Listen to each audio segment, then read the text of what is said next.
I think both for, the city and the state, historically, we've been very focused on housing production. But I think that sort of idea and that term is so much bigger than it was before, and we are so much more involved in every aspect of housing than we've been before. It is lovely to be in an environment where the city and the state are on the same team, which, if memory serves, wasn't always true, but is definitely true now. We're incredibly excited to be here talking about them, and are hopeful that this crowd also feels like it is just another thing that we are trying to get out of the way, and reduce regulation and reduce time and reduce cost. I think the stats the Gov always talks about is 50% takes 50% longer projects to go through SEQR, and the CBC, I think, had put out that it costs about $82,000 a unit in New York City. The governor is also very impatient, and as soon as we pass something, she usually asks about 30 days later, so how many units have we built based on that change?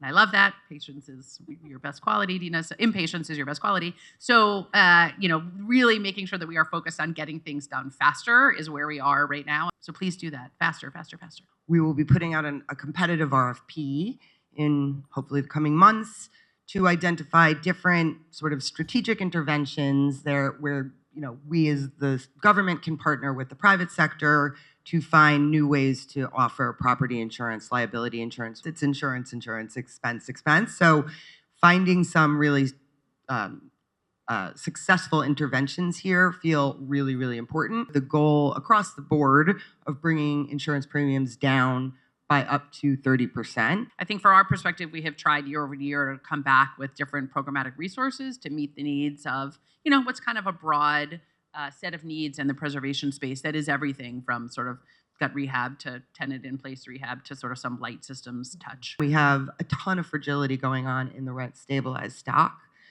You've seen the Pinnacle portfolio, the Emerald portfolio, so we're seeing more and more foreclosures, sort of harkening back to a different time in New York, and we are looking really hard at where we need to intervene. I think in some cases those portfolios will be okay and don't necessarily need government intervention, but in other cases it's pretty clear capital investment has been ignored for a really long time, and without some intervention, potentially from both the city and the state, they won't really get to the other side. We talk a lot about construction costs because costs are like bananas, right? I mean, the per unit costs are inching up or over $1 million. And so are there ways that we as government can be thinking about ways and so we will come back to you on more of those. The governor launched this effort called Express New York earlier this year, which is aimed at reducing permit times and regulation and any sort of regulatory barriers towards housing.